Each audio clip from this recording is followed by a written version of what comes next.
SDM साहब आकर एक सब्जी के ठेले के सामने अपनी को गाड़ी को रुकवाते हैं। उसी में उसकी पत्नी बैठी हुई थी और वो उतरकर एक लेडीज की तरफ जाते हैं जहां पर एक लेडीज ने सब्जी का ठेला लगाया हुआ था। तो वो लेडीज की तरफ जब वो एसडीएम साहब जाते हैं तो वो लेडीज है जो अपने चेहरे को छुपाने की कोशिश करती है, अपनी पहचान को छुपाने की कोशिश करती है, उससे जो कि पल्ला करने लगती है। लेकिन इतने में जो कि एसडीएम साहब वहां पर पहुंचते हैं और कहते हैं कि सोनिया, तुम अपने चेहरे को मत छुपाओ, मैंने तुम्हें पहचान लिया है, तुम अब अपने चेहरे को छुपाने की बिल्कुल भी कोशिश ना करें। तो दोस्तों इतने में वो एसडीएम साहब के आगे हाथ जोड़ने लगती है, गिड़गिड़ाने लगती है। तो आखिरकार दोस्तों कौन थी ये औरत जो एसडीएम साहब से कर पहचान है, जिसकी जो कि जिसको छुपा रही थी, और ये एसडीएम कौन है आखिरकार, आप लोगों को पूरी कहानी इस वीडियो के माध्यम से मैं आप लोगों को समझाने वाला हूं। आप लोग इस कहानी को शुरू से आखिर तक जरूर देखें। दोस्तों मेरा नाम है शाहरुख और आज की ये सच्ची घटना है उत्तर प्रदेश का इलाहाबाद में एक गांव है, वहीं पर रहने वाली एक सोनिया है जो कि अपने हुस्न पर काफी घमंड करती है, काफी पढ़ी लिखी भी है और मतलब अच्छे से काफी खूबसूरत वो लड़की है जिसकी उम्र हो चुकी थी शादी की। तो उसकी शादी के लिए अब उसके जो पिता है और उसका भाई है, उसकी शादी के लिए एक लड़का जो कि ढूंढने की कोशिश करते हैं। लेकिन वो अपने पिता से, अपने भाई से कहती है कि पिताजी मुझे लड़का ऐसा ही चाहिए जैसी मैं खुद हूं, इसी तरह का मुझे लड़का चाहिए, तभी मैं शादी करूंगी वरना मैं शादी नहीं करूंगी। तो दोस्तों काफी दिन बीत जाते हैं, उसकी उम्र भी शादी से जो कि ढल रही थी, तकरीबन 25 से 26 साल की उस लड़की सोनिया की उम्र हो चुकी थी। एक दिन विशाल नाम का एक लड़का सोनिया के भाई को और उसके पिता को मिल जाता है, उनके पसंद आ जाता है और वो अपने रिश्ते की बात पक्की करके आते हैं। और जैसे ही वो अपने घर पर आते हैं कहते हैं कि हमें एक विशाल नाम का पड़ोस के गांव का ही लड़का मिल चुका है और अच्छा पढ़ा लिखा लड़का है। कहती है कि पिताजी लड़का तो अच्छा है ना, मलूक है, मतलब खूबसूरत है ना। तो कहती है कि अब उसका पिताजी कहता है कि बेटे देखो, खूबसूरत ही कोई मायने नहीं रखता है, अपनी इज्जत करने वाला हो, तुमको खुश रखने वाला हो, सभी की बड़े छोटों का जो कि बड़ों की इज्जत, छोटों का सम्मान करने वाला हो, ऐसा लड़का हमें चाहिए, ना कि कोई ऐसा चाहिए कि खूबसूरत हो लेकिन किसी की इज्जत ना करे। तो दोस्तों इस बात को जब सुनती है तो अपने भाई, उसका जो भाई है सोनिया का, वो उसका विशाल का फोटो अपने फोन में खींच कर लाया था, उसने उसका फोटो सोनिया का दिखा दिया। क्योंकि वो काफ़ी खूबसूरत तो नहीं था, लेकिन पढ़ा लिखा था। उस सोनिया को जब उस फ़ोटो को दिखाता है और कहता है सोनिया से कि देखो बहन, आगे चलकर यह लड़का सरकारी नौकर भी बन सकता है क्योंकि काफ़ी ज़्यादा पढ़ा लिखा ये लड़का है।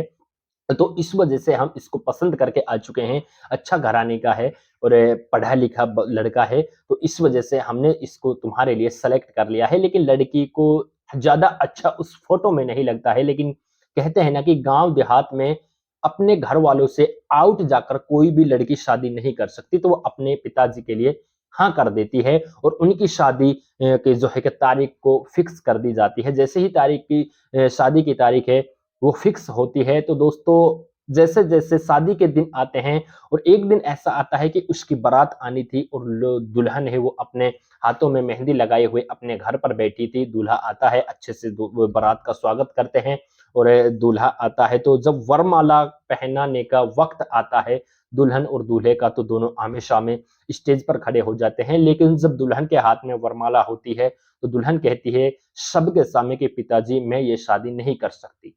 क्योंकि वो लड़का फोटो में थोड़ा ठीक दिख रहा था, लेकिन जब विशाल को सोनिया ने सामने से देखा तो वो उसको बिल्कुल भी पसंद नहीं आया।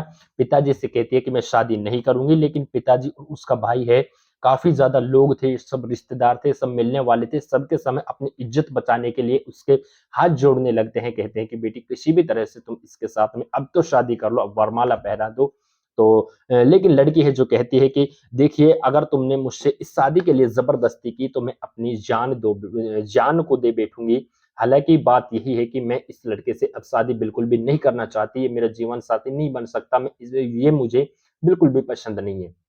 दोस्तों जब इतनी बातें होती हैं, इतने में कुछ वहाँ पर लोग खड़े थे, अड़ोस-पड़ोस वाले रिश्तेदार जो भी थे, उसमें से एक शख्स ने पुलिस के पास में कॉल कर दिया और पुलिस के पास में जब कॉल कर दिया तो पुलिस आने लगती है। लेकिन उससे पहले जो लड़के वाले हैं, वो उनके पिता से और भाई से कहते हैं कि तुमने पहले हमारे लड़के के बारे में नहीं बताया कि हमारे लड़का जो है कि सांवले रंग का है, इतना खूबसूरत नहीं है। लेकिन फिर भी ये बातें हो रही हैं। इतने में दोस्तों वहाँ पर पुलिस आकर पहुँचती है। जब पुलिस आती है, तो पुलिस उन जो लड़के वाले हैं उनको समझाने की कोशिश करती है कि देखो ये शादी है, जो लड़की मना कर रही है तो ये लड़की जो कि अब शादी ये हो ही नहीं सकती। क्योंकि जिसमें लड़की की मर्ज़ी ना हो, मर्ज़ी के खिलाफ ये शादी कराई जा रही है, तो ऐसा कानून के खिलाफ भी है। क्योंकि लड़की को भी अपना पूरा हक है अपने जीवन जीने का, अपना किस तरह से जीवन जीना चाहिए, कौन अपना उसको जीवन साथी ढूँढना चाहिए। दोस्तों कुछ बातें होती हैं, लेकिन बारात जब वहाँ से वापस जाने लगती है, किसी तरह से पुलिस समझा कर उस दूल्हे को उसकी बारात को वापस भेज देती है।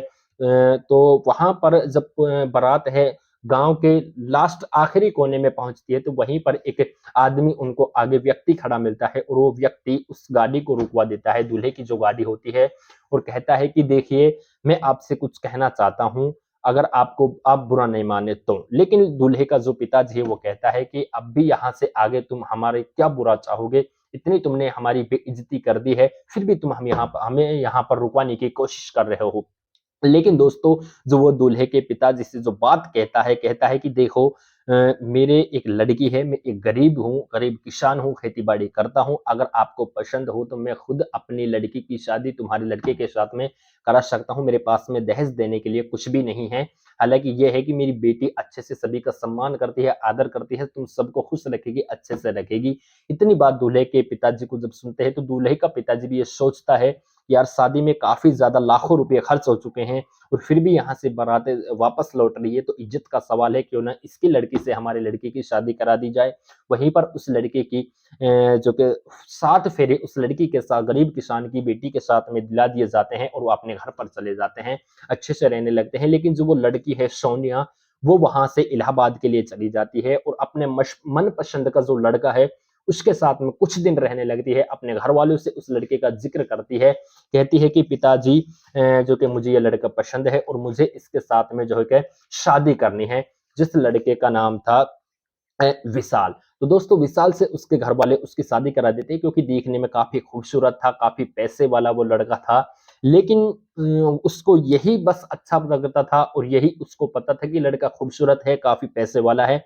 लेकिन उसके बारे में सोनिया को ये नहीं पता था कि ये लड़का जुआरी है, शराबी है, ये लड़कियों के पास में जाता है, जो कि काफ़ी ज़्यादा मतलब जुआ खेलता है, पूरी तरह से बर्बाद कर देगा ये घर को। ये उसने नहीं सोचा था। तकरीबन 6 महीने गुज़र जाते हैं। अच्छा, वो शराब का बहुत ही आदी था, लेकिन जब वो सोनिया के पास में जाता, तो वो शराब नहीं पीता। ओनली सिंपल तरीके से सोनिया के पास में जाता। तकरीबन 6 महीने गुज़र जाते हैं, 1 साल गुज़र जाती है, 2 साल गुज़र जाते हैं, 2 बच्चे हो जाते हैं। लेकिन धीरे-धीरे सोनिया को ये बात को पता लगता है कि आखिरकार जो ये मेरा पति है, ये शराबी है। उसको यही पता था कि ये शराबी है। अच्छा, उसने सोचा कि कुछ ना क्यों ना थोड़ी बहुत पीता होगा, तो ये शराब आगे चलकर छोड़ देगा, लेकिन उसको ये नहीं पता था कि ये जुआ भी खेलता है, ये कोठे पर भी जाता है। इस तरह की हरकत, मतलब जो भी ऐब होते हैं, सारे ऐब उस लड़के में सोनिया के पति बना था, उसमें मौजूद थे।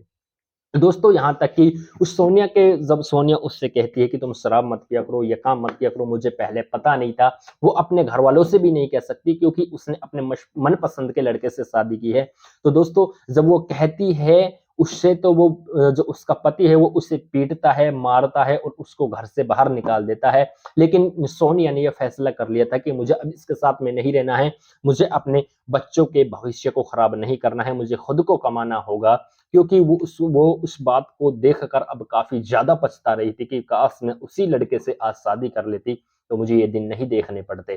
तो दोस्तों सोनिया है वो एक पुल था, पुल के बगल में ही एक रूम किराए पर लेती है, अपने पति से अलग रहने लगती है, और वहीं पर एक सब्जी का ठेला लगाती है। तकरीबन 5 महीने तक उसने वो ठेला लगाया, और उसने एक खबर सुनी कि जो कि वो लड़का है, जो संदीप नाम का है, जिसकी उससे पहले शादी होने होने वाली थी, जिसने उसको बारात को वापस भेजा था, वो जो कि वो एसडीएम बन चुका है। तो उसकी खबर वो सुनती है, तो अपने कर्म को वो रोने लगती है, खुद फूट-फूट कर अपने से रोने लगती है, अपने आप को कोसती है। लेकिन दोस्तों एक दिन ऐसा आता है कि काफ़ी ज़्यादा ट्रैफ़िक था, तो एसडीएम अपनी पत्नी को लेकर वो कहीं पर जा रहा था, तो एकदम से वो उस गाड़ी वहीं पर आकर रुक जाती है, वहीं पर ज़्यादा ट्रैफ़िक लग जाता है, जहाँ पर वो सोनिया का ठेला लगा हुआ था। तो सोनिया के ठेले के आगे जब वो जाकर रुकती है, कि उसको एसडीएम को उसकी नज़र सोनिया पर जाती है, सोचता है कि यार ये तो वही सोनिया है जिसने मेरी बारात वापस भेजी थी और आज ये यहाँ पर सब्जी कैसे बेच रही है ठेला लगा करके। तो दोस्तों उस गाड़ी से उतरकर सोनिया की तरफ जब वो जाता है एसडीएम और उससे कहता है कि लेकिन वो उससे अपनी छुपा जो कि पहचान है उसको छुपाने की कोशिश करती है। लेकिन वो कहता है कि सोनिया तुम अपने चेहरे को मत छुपाओ, मैंने तुम्हें पहचान लिया है, तुम अपने चेहरे को मुझसे अब मत छुपाओ क्योंकि मैंने तुमको पहले ही देख लिया था। तो वो अपने पल्लों को हटाती है और उसकी तरफ देखकर हाथ जोड़कर रोने लगती है, अपने आप को कोसने लगती है, कहती है कि मुझे माफ कर दो संदीप, मैंने जो तुम्हारी वहां पर बेइज्जती की थी और ये काम किया था, मैंने तुमसे शादी नहीं की थी। लेकिन कहता है संदीप की सब बातें तुम छोड़ो, ये बताओ कि तुम यहाँ पर ठेले पर सब्जी क्यों बेच रही हो, ये हालत तुम्हारी कैसे है।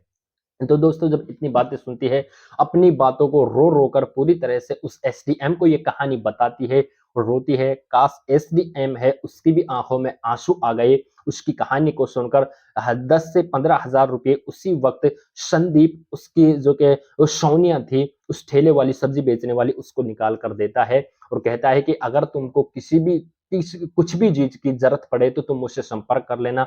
उसको कॉन्टैक्ट नंबर दे देता है, कुछ भी चीज़ की कमी हो तो मेरे पास में तुम कॉल करना, मैं तुम्हारी उस कमी को हो सके तो पूरी करने की कोशिश करूँगा, तुम्हारी मदद करूँगा। लेकिन इतने में वो कुछ लेकर अपने एसडीएम की गाड़ी में बैठता है और आगे चल पड़ता है। लेकिन वो लड़की पूछती है कि ये वही नहीं है सोनिया, हमारे गाँव की लड़की। कहता है हाँ, ये वही लड़की है जिसने मेरी बारात को वापस भेजा था, आज ये सब्जी बेच रही है। कहती है कि इसकी हालत ये क्यों हो गई, इसकी अच्छे घराने में शादी हुई थी।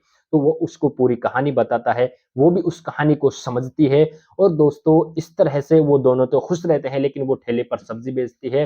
दोस्तों इस कहानी का मकसद किसी की भावनाओं को ठेस पहुँचाना नहीं है, किसी की भावनाओं को आहत करना नहीं है, बल्कि सभी को जागरूक करना है कि एक-दूसरे को देखकर, उसके हुलिया देखकर उसको परचेज़ नहीं करना चाहिए, उसको भला-बुरा नहीं कहना चाहिए, बल्कि तुम्हारा मन नहीं है तो पहले से ही जो कि मना कर दो। और शादी-विवाह की बात तो ऐसी होती है कि क्योंकि ये जन्मों-जन्मों के कहते हैं ना कि पूरे जीवन जब तक ज़िंदगी आप जी रहे हो, तब तक का ये आपका सफ़र होता है, तो खुद ही आमने-सामने देखकर एक-दूसरे से बातें कर कर तभी शादी करनी चाहिए, वरना ये शादियों में भी छोटी-छोटी बातों को लेकर भी तलाक हो जाते हैं। दोस्तों अगर आप लोगों को कहानी अच्छी लगी हो, तो चैनल को सब्सक्राइब करें, वीडियो को लाइक करें, कहाँ से देख रहे हैं कमेंट सेक्शन में ज़रूर बताएँ।